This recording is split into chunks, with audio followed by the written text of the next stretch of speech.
So this is the Optimistic Realist MD. I'm Dr. James Leu, Um, joined here again by Nick. how's it going, guys?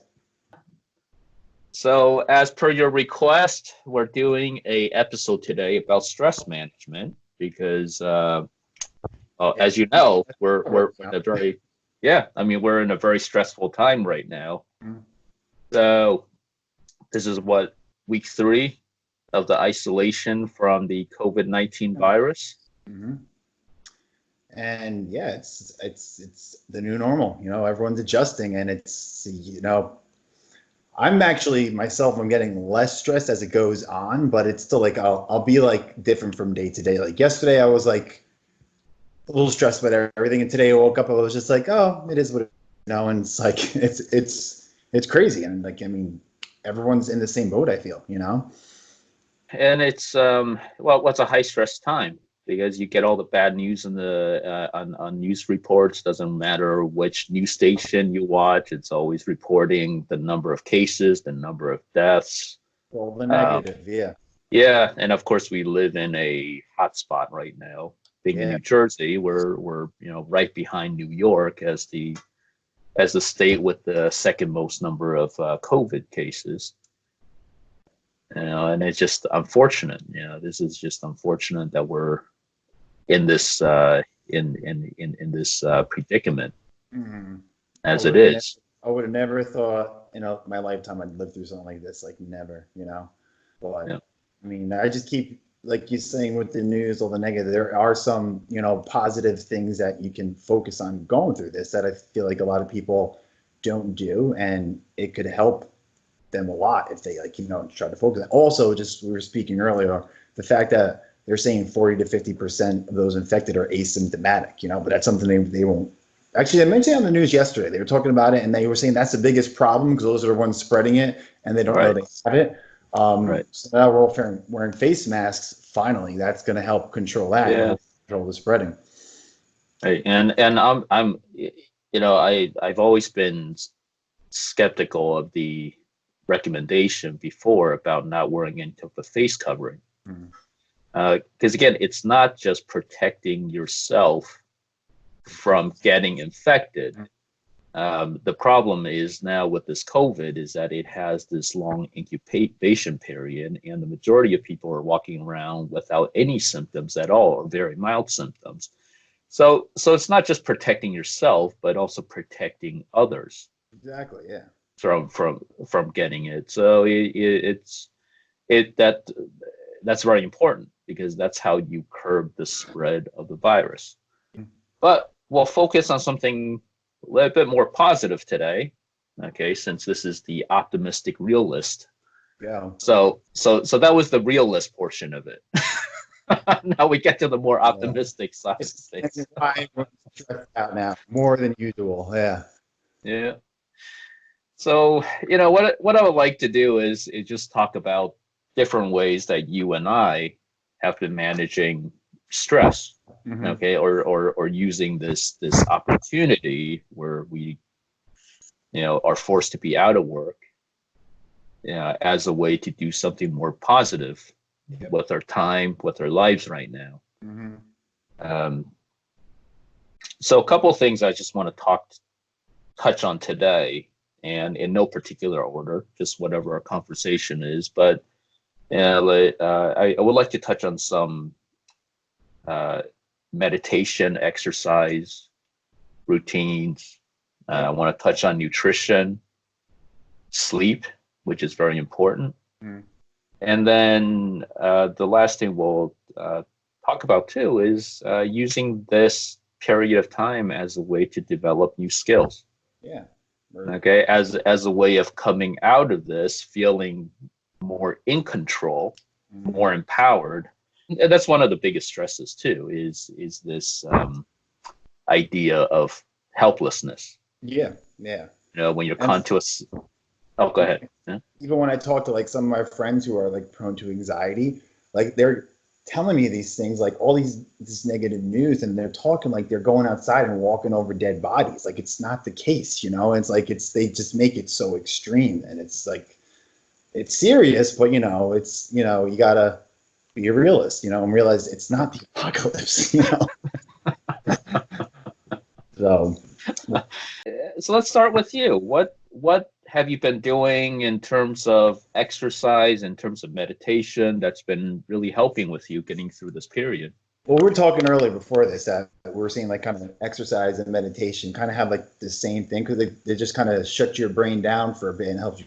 And I do both. So I usually exercise in the morning. Normally like around 11 o'clock I do. So I'll probably get out of bed around like I might wake up around like 6:30 and I'll get up around 7:30. And during the week when we're doing virtual school, that's when I'll kind of like, post my assignments, answer any student emails, do some grading, get in like contact with my department and my supervisor for any new changes and this and that. And then, yeah, it's like I said, I'll work out around 11. And I always realize that after I work out, I just feel like happier, Mm-hmm. And like the workouts I do, they're usually like short but intense ones, like 20 to 25 minutes, kind of like modified CrossFit style stuff. But I just like the intensity and you feel the endorphins afterwards. You just feel more Mm-hmm. alert, like, all right, I can do this. And then I usually meditate like around 1 o'clock. And what I'll do is I've probably been meditating for like a year and a half now. And I'll just I have like this little, it's not like an empty room, but it's just got a couch in a room in my basement and it's like got nice colors and everything. So I'll just put relaxed music on, close my eyes for 15 minutes, just try to focus on my breathing. I'm not that good at it. Mm-hmm. And the funny thing with meditation is like most people suck at it, but the fact that you just do it helps. My mind still goes, but I'm like, I remind myself, go back to my breath. And really after that 15 minutes is up, like any level of anxiety or stress is just like, all right, I got this. Everything's going to be okay. And it just helps to shut the brain off for a while because especially now with everything overthinking, like, oh, do I have to sterilize my mail? Do I have to sterilize the Mm-hmm. food products? Like everyone's like thinking about that and just realizing like, whatever is meant to happen will happen. You just take your precautions, like, and in fact, because I was speaking with you last week, like I was freaking out going to Costco. And then I went, when was it, like a couple of days ago I went when we spoke? Mm-hmm. Yeah. And everyone's being careful, I had my gloves and face mask on, and I felt safe, and I realized that even though this is really serious, if I'm safe and careful, and the biggest thing they're saying is wash your hands for 20 seconds right when you get home. Like you're gonna really lower your odds of getting this thing. Right. So the Right. people who are doing it aren't. So it's like those are the thoughts that come directly to me right after I'm meditating. I'm like, all right, this is gonna be fine, and we're gonna get through this. So it just really helps, it slows everything down. And like I think I told you when I started doing it, one of the first things I started noticing, like I was driving to work and I would see a tree. I'm like, wow, it's a really beautiful tree. And like I've probably seen it like for every day for 10 years I've been working there, and I just realize it now because I'm slowing down and like looking at the world around me more. So yeah, I recommend it to my students. I mean, with everything, it's a good practice to do. So, and on Yeah. days I don't do it, I'm like, I freak out. I'm like, oh no, I'm gonna get anxious again. But you can miss a day. It's okay. Well, and and that's a very important point is you do all the precautions you can do, and the key is to focus on things that you can do, Mm-hmm. Exactly. and things you have no control over. Well, there's no point worrying about it. If you see somebody in the street who's not following the precautionary guidelines, well, you know what? Not much you could do about that, but what you can do is what you can control. Yep. So, like you said, doing your precautions, washing your hands, concentrate on things that you can do, and that's it. Yeah. And everything else, well, who knows? It is what it Who is. knows? Like that, right? Yeah. You got to make Yeah, the most and of any situation. right, and I think a lot of people have the wrong idea of meditation. Okay, yeah, I think with most people, when you talk to them about meditation, they have this concept in their mind that you have to be, some guru sitting there in a yoga position, Yeah. meditating. But That's what all I thought. medit yeah, all Yeah. meditation means is doing something that helps focus your mind, helps shut off your mind for a little bit. So anything could be meditation. Yeah, Meditation. washing, Yeah. yeah, washing dishes, mowing the lawn, just doing like mundane activities, can't be meditative because, well, one, you're doing something purposeful, but at the same time, it doesn't require so much mental capacity Exactly. that is going to make you feel that's going to make you feel stressed. Yeah. Yeah. I mean, I just to share a funny story. Actually, my wife said I probably shouldn't share this because it's kind of embarrassing, but I'll share it anyway. Yeah, I- and one of the most relaxing things I've done this past week. This was about 3 days ago. The weather was nice outside. Of course, we're afraid of going out for a walk because you don't know who you're going to meet along the way. Yeah, so we decide to have a romantic stroll in the backyard, and to walk around. And I've always thought this is funny because we spend I don't know how much money maintaining our landscaping every year, and we never get to enjoy it. Yeah. But we're walking around looking at all the flowers, and then one of the activities we started doing was because we haven't been outside in so long, and we started out just picking up dog poop. You know, we, we started just wandering around. Yeah, yeah, we just wander around the yard, and we just try to spot dog poop, and my dog left, and we pick it up, and it's in a weird way, you would think like, picking up dog poop. I mean, why? How could that be relaxing? But at that moment when you're just out, you're strolling, Yeah. you're picking up, you're doing something purposeful. Okay, Yeah. you're cleaning your yard from dog poop, but at the same time, it's a relaxing activity because you're outdoor enjoying the sun. You're just walking around. You're doing something mindless, and I'd say it just tells you how sad this is. But that was one of the most enjoyable activities this whole week was picking up dog poop. Well, I've actually been doing a lot of walks actually too. I think like probably the last 4 or 5 days, I've probably walked like 4 miles. And like I don't really live in a crowded neighborhood. Like I'll see people, but you'll be on the sidewalk and people like will they'll still say hi, but they'll go away and step away. But no, I think that's huge, especially now, just getting out, enjoying nature. Like so many people, especially if you live in a not crowded area, like Right. it's great to do. Yeah. So meditation for me is a little bit different from yours.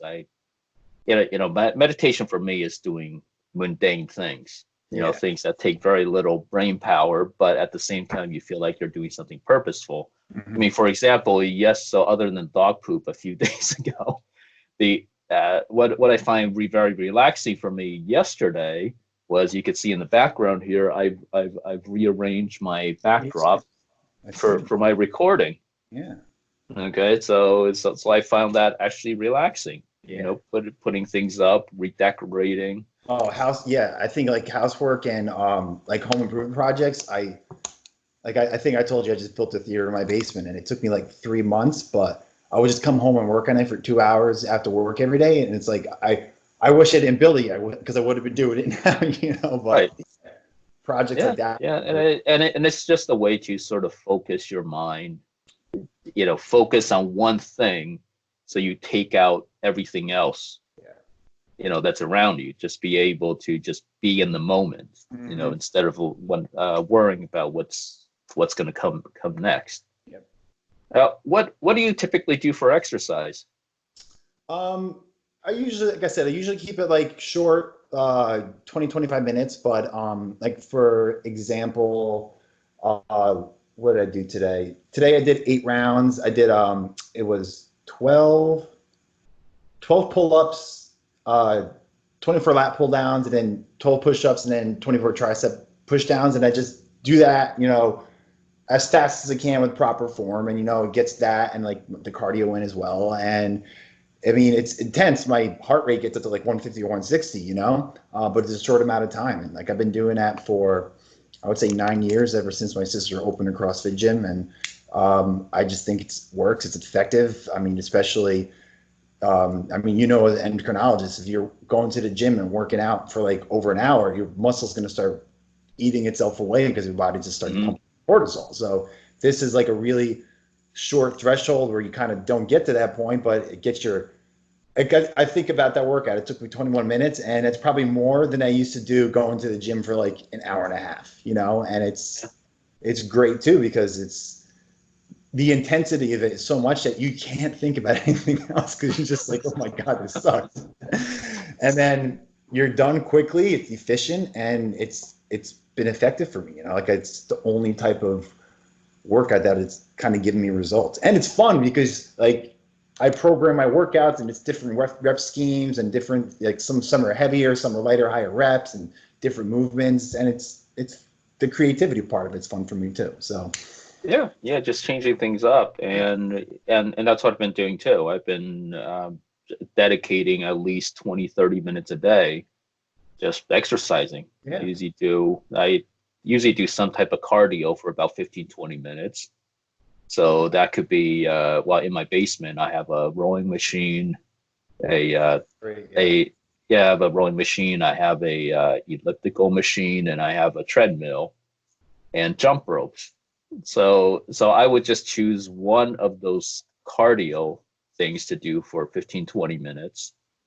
And then I just do some resistance training, push-ups. I'm trying to train myself to do pull-ups. Very slow in coming. I've never been able to do a pull-up, but so far I've gotten up to about 7, and my goal is to be able to do at least 15.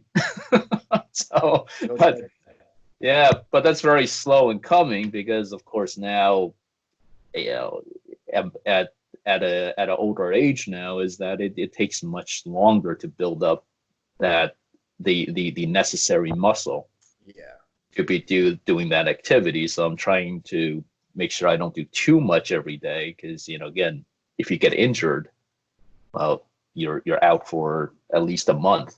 Well, that was me. I used to push myself like way over the top. It was like probably 20 pounds heavier. I was like deadlifting like 425 and this and that, and then like it's hurting all the time, and I'm like, why am I doing this? Like I'm not like competing. I don't have anything to prove, and like now I just cut down everything so much. Like I dropped a ton of weight because I don't need to eat as much food because of I didn't have as much body mass to take care of, and you don't need to go crazy. Like a lot of people don't. I mean, for some people they want to do that, good for them, but it's like if they feel they don't have time to exercise, it's really, like you said, you only need a half an hour, and it doesn't have to be crazy intense. It's just any kind of movement. So yeah, and I've always had a suspicion that there is that fine line between working out to getting the benefits of it versus crossing that line and then becoming a stress on the body.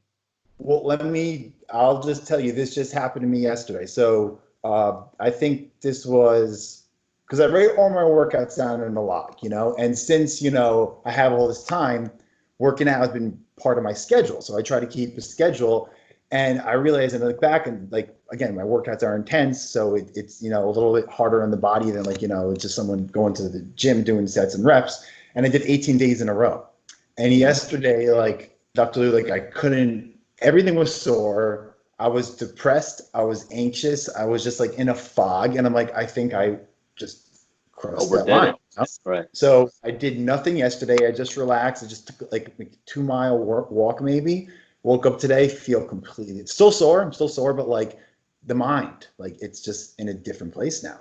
I've definitely experienced that a lot. Depression starts settling in, and anxiety if you do too much. So I'm definitely not good at listening to my body. So like I said, it's become such a part of my routine that like it's hard for me not to work out one day, whereas I should really be taking like a day off every 3 days. Yeah, and I've been seeing that more too. I think a lot of patients are coming in and they're like, I don't understand. Why can't I lose weight? I'm exercising 7 days a week, an hour every day. I'm doing, spin classes. I'm doing CrossFit. I'm doing all of this. Well, the problem is it gets to a certain point where all that becomes a stress on the body. Exactly. And what we know is that once your body senses stress, well, the last thing it wants to do is lose weight. Yep. Wants to Okay, hold on. when your body enters that fight or flight phase, is that it's going to try to hold on onto everything that it can. Yep. So, that's something I'm still experimenting on myself, is that what is that line where exercise becomes something that's beneficial versus becoming a stress. And and one thing I've been training my mind too is that it's not a competition. You're exercising eventually to get healthier, but it's not a competition. And I think the competitiveness in all of us is that we feel like we have to strive towards some type of goal. I agree. Yeah. That's actually why, because I'm very competitive, and when I started CrossFit, like I got injured a lot because you work out in groups, and I mean, for some people that's good because they push themselves more, but I was going to the extreme because I'm used to working out solo for that. I've been doing it for like almost 18, 20 years, you know? Mm-hmm. So I loved going to my sister's gym, but I realized that when I worked out by myself was so much more therapeutic because like I, focused on my form, just, took it slow, rested when I needed. I still had the intensity, but yeah, I just finally realized that like this isn't like I got nothing to prove. I just want to stay healthy and maintain, and Right. that's really it. So let's move on to nutrition. Yeah, it's a good segue. Okay, you're probably a lot better than this than I am because you've always been a very clean eater. Yeah, yeah.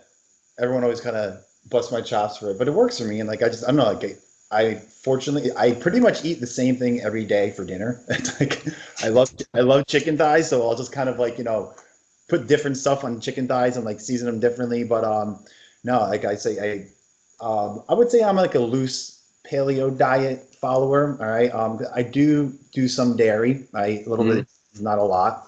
Although recently I was using the Coffee Mate makes an all natural creamer. I don't know if you've ever seen those. Natural. No. Yeah. I was using that and my stomach was like a wreck. All right. And then I found this, I actually discovered it when we went to that coffee place, the oat milk. I got that oat milk latte, remember? Yes, yes. So I discovered that oat milk, they have a creamer that's that. It's like, I mean, it's a fourth of the calories and it tastes really good. Cheeses, I'm good with that. Fruits and don't really do much fruits actually. Not a big fruit, but a ton of vegetables. Like I eat mushrooms, cauliflower, cabbage, Brussels sprouts, broccoli, artichoke hearts. I love them. Mm-hmm. And yeah, that's I kind of stick to like basically the meats and the vegetables with a little bit of dairy here and there. And that's really it. And chocolate. Chocolate's bad. I can't have chocolate in my house. I actually bought 4 bags from Trader Joe's and they're going fast. I'm like, oh, whatever. I need some comfort food. But Hey, I tell everybody my weakness, well, actually the weaknesses are chips and Doritos. also, you're more a salty guy. Oh yeah, yeah. If Yeah, I have any chips and Doritos at home, forget it. They're yeah. gone. I'm more into Yeah. sweets. Yeah. I just got over my ice cream craving, so that's good. I was bad with that for a while Yeah. too. Yeah. So for my diet, I don't really follow any real diet. I just try to be conscientious of what I'm eating. Mhm. But most important for me, I'm a very strong believer in fasting. Yeah, We've I talked know about this several that. times. Right. Intermittent fasting, or the other name for it is restricted time eating, has done wonders for me. Has done wonders in terms of reducing my inflammatory level, reducing my joint pains, improving my energy level, and so this is something that really works for me. If you trace back the history of this, intermittent fasting, is this is what our ancestors used to do. Yeah. As a hunting gathering society, you go out, you hunt, you have to be able to eat and gorge and store energy when you can find food. And the days you can't find food, you have to be able to live off of your body's own reserve. Yep. And that's the whole concept behind it. Right. And this whole concept of eating continuously, 3 meals a day. Grazing, yeah. Yeah, grazing, stress eating. So what this does is that you're always in that storage phase. You're always storing more and more energy into your body, and but you never allow your body to expend its own energy. Okay, so then what happens with over storage of energy is that ultimately this leads to a whole cascade of reactions that would lead to inflammation. And then inflammation, of course, now we know inflammation is the cause of everything. Pretty much, yeah. Yeah, chronic diseases, heart disease, diabetes, insulin resistance, autoimmune conditions. What I do, so my regimen on a daily basis is I stop eating at 8 p.m. at night. So I try to get all my nutrients in at 8 p.m. and I don't eat again till 12 p.m. the next day. Yeah. Okay, so I do a 16-hour fast with the exception of a cup of coffee in the morning, a black coffee. So you can't have anything with calories in it. But then when I do eat during that 8-hour interval between 12 p.m. and 8 p.m., I think in the past few months, I've shifted more towards a more plant-based diet. So I probably get about 50-60% of my nutrients from plant-based food items. I would say I'm probably there as well. Right. So this is your vegetables. Like you, I probably only have maybe 1 or 2 servings of fruit per day. So I don't eat a lot of fruit just because of the high sugar content. But I eat a lot of vegetables, legumes, your beans, lentils, and then nuts. I snack on a lot of mixed nuts. Yeah, those are very healthy too. A lot of good fats in there for you. Right. So a lot of unsaturated omega-3s in there. Good source of protein, low in sugar. Yep. Okay. So, but do I cheat? Oh, yeah. I mean, you gotta enjoy life once in a while. Yeah. Moderation, that's the key. Yeah. I literally have chocolate every day, but I don't have the entire bag or the entire bar. I have a little piece of it, and then it just makes you feel good, Yeah. Yesterday I was sitting on the couch watching Frozen 2 with my daughter. And when you're watching Frozen 2, you have to have your popcorn, you have to have a little bag of chips to go with it to get that movie theater feel. So, I like the first one better, but yeah. So you gotta enjoy life once in a while, but then the key is not to overdo it. Yeah, practice moderation. Yeah, and because like we've alluded to before, is there's no one nutritional change that you just have to see which one fits your lifestyle better. Yeah. For you, a paleo diet fits better. Again, for me, I told you I did intermittent fasting about 10 years ago when it first came around, and I mean it's great. It works. I wake up and I'm just so hungry now that I just can't do it. But my regimen now, it's working for me. I'm maintaining, I got the good energy levels, and people are like, "Oh, you're so boring. You eat the same thing." I'm like, all right, if I didn't live alone, I mix it up, but the fact that it's easy, it's less for me to think about. I'm just like, all right, boom, boom, boom. And then I'm there's these 2 dips from Trader Joe's that I love that they have raw veggies every night. It's great. Yeah.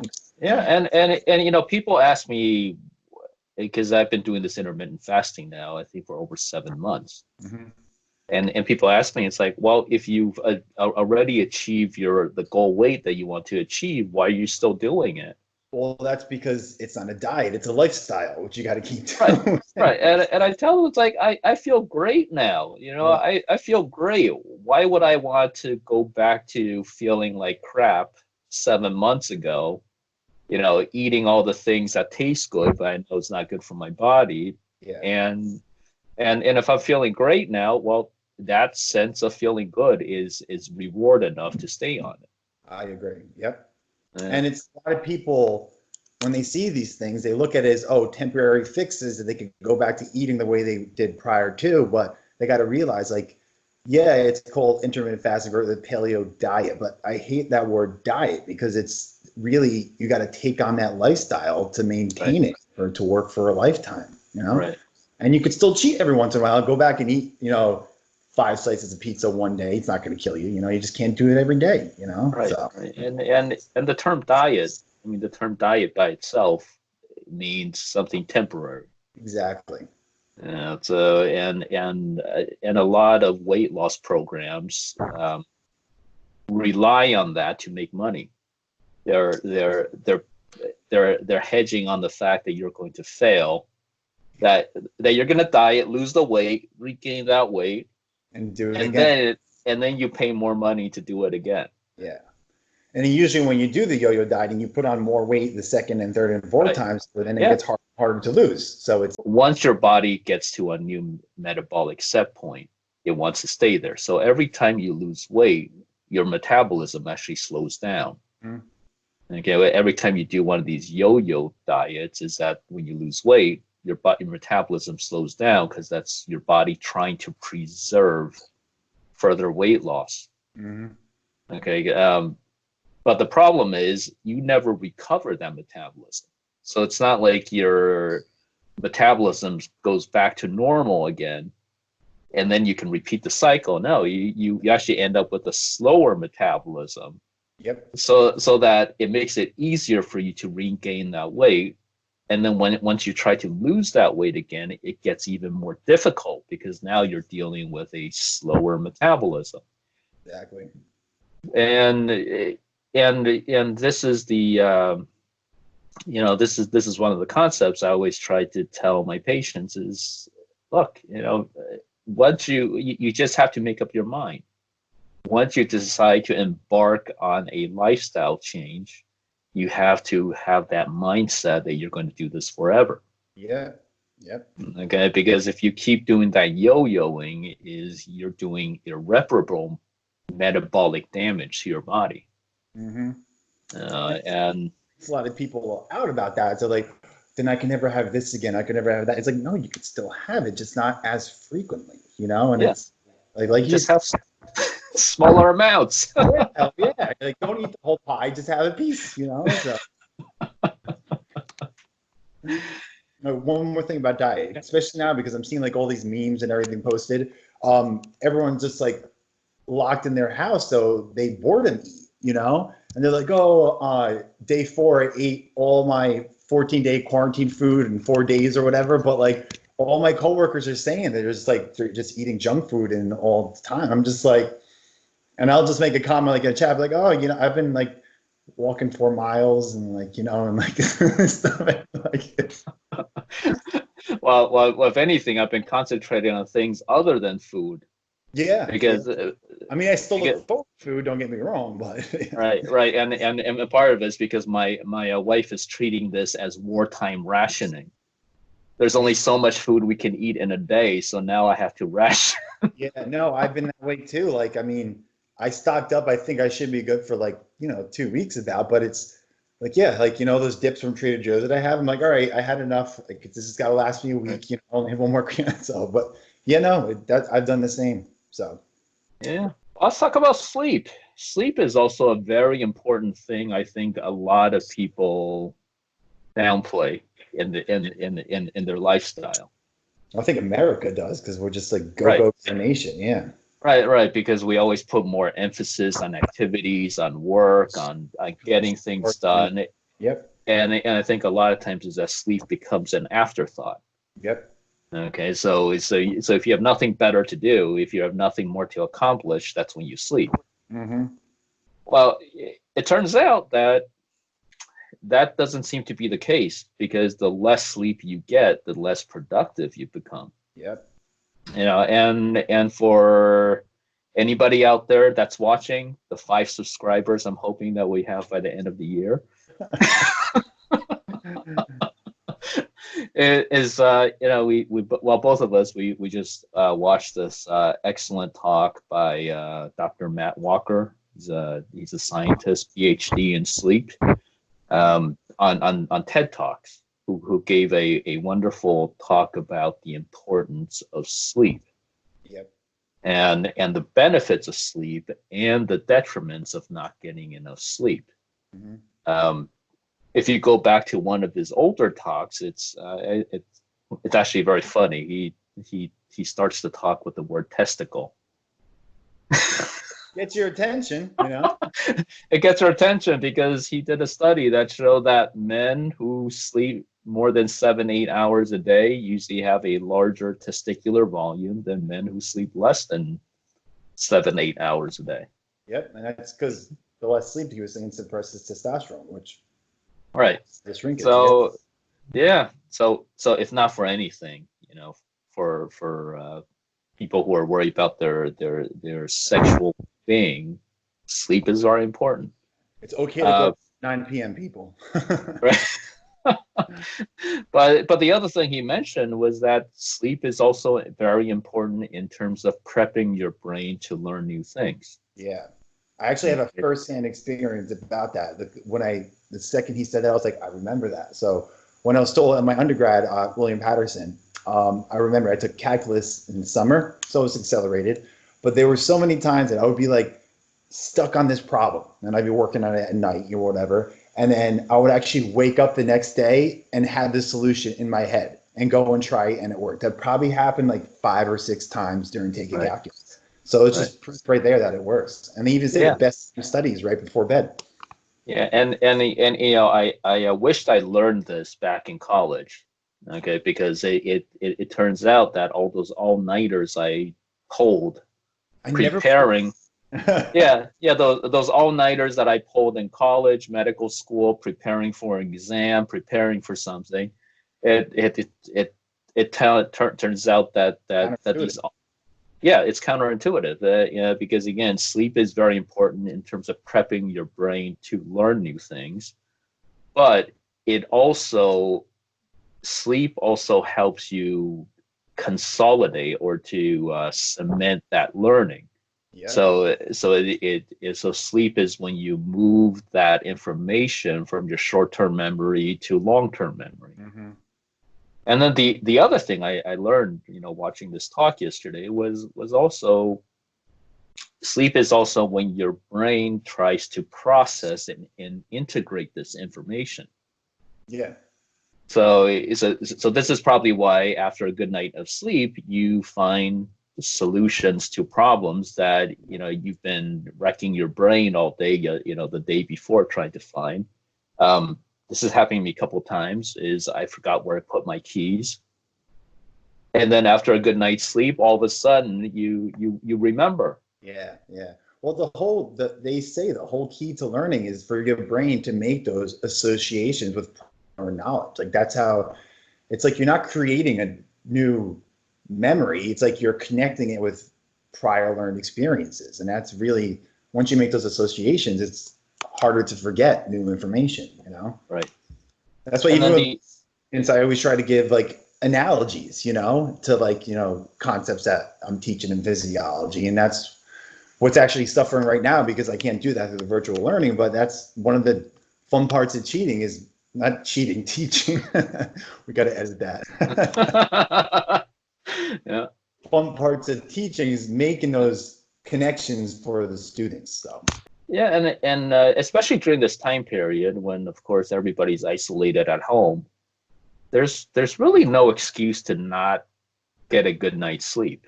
Yeah. No, I'm still going to bed at 9:30, 10 o'clock every day. Yeah. Right, because you're not waking up at 5 a.m. to fight traffic. Mm-hmm. You're not up late doing work. So instead of wasting your time doing the YouTube, Netflix marathons at night, okay, is you should be going to bed earlier. It's just going to bed earlier or getting more sleep overnight. Of course there are, there's also this concept of people being early birds and night owls. People have different sleep rhythms, and if you're out of your sleep rhythm, it also tends to make you feel more tired too. Mm. So let's say if you're a night owl and you like to stay up late at night, well, spend some time sleeping in the morning. Yeah. Okay, if you're an early bird, try to get to bed a little earlier so you can wake up earlier, as to be more in sync with that natural rhythm of your body. Yep. Fully agree. Yeah. Then the other thing about sleep that's very important is that there's a very strong connection between sleep and chronic disorders. Well, yeah, when we was talking about the immune system and the natural killer cells, how it was like 70% it dropped if you get like, and I even mentioned to you that might be why we're seeing this virus take down otherwise young and healthy people, because maybe they're just not getting sleep. Right. Could be not getting enough sleep upregulates a lot of hormones, that causes weight gain. So it increases your stress hormone level, your cortisol level. At the same time, it increases your hunger hormone. It increases ghrelin, which triggers when I more lack hunger. I'm like, I'm starving the next day, like right. all day. Like I just keep eating. I'm just like, why am I not full? Yeah. Right. So. Right. Because it increases ghrelin, which is your hunger hormone, and it decreases leptin, which is your satiety hormone. Mm-hmm. So, yeah. So this is why it's very important to sleep. They have done studies looking at third shift workers, people who work the overnight shifts. Probably considered the unhealthiest group of people. Okay, a disproportionately high number of night shift workers have chronic diseases. Okay, again, talking about diabetes, heart disease, other cardiovascular disease, autoimmune conditions. Mm-hmm. You name it. It's always higher in people who work on the opposite schedule. Yeah. I mean, so you experienced it too when you were in medical school, the hours you had to put in. Like, I mean, doctors even, like they work these really long, crazy hours. Or I know a lot of nurses, like they'll work like 3 long night shifts, but then like, have 4 days off, but their sleep's all thrown off. And it's just like, these right. are people taking care of other people's lives. Like, right. And that, and that's why in the past few years, they had to make a lot of changes in terms of doctor work hours. Yeah. Because they do find that if you are sleep deprived, you tend to make poor judgments. Well, makes sense. And this is with everything in life. I think if you don't sleep enough, you're not going to make the best judgment on anything, including the food items that you eat.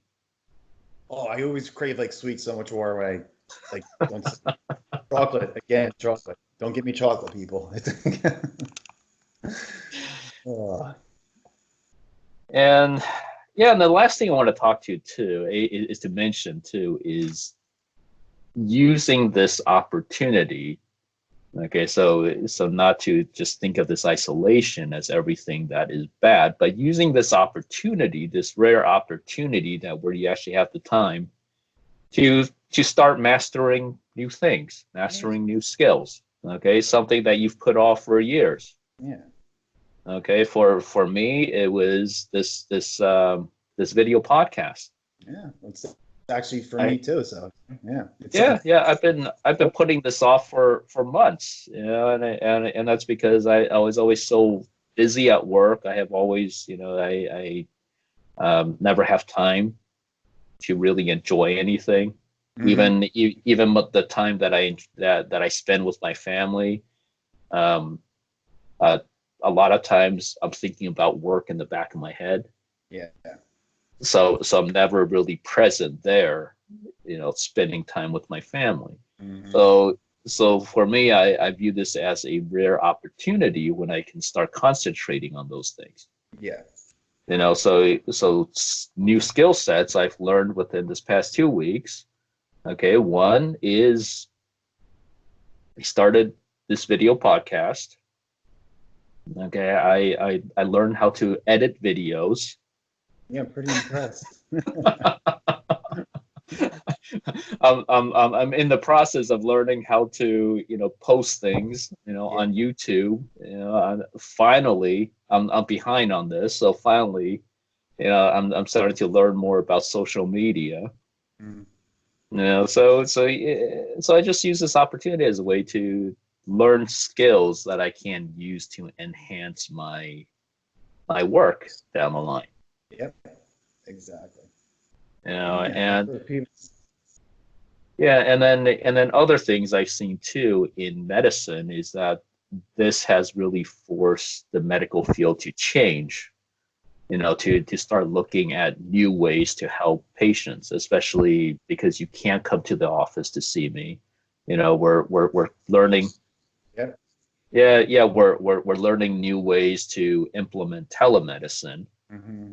Um, Which is a great concept because you're not bringing sick people together. right, It's yeah. right. We're learning how to be confident about taking care of people over the internet. Um, and I think this is, there it's I mean there are going to be tragedies that come out of this with the whole COVID-19.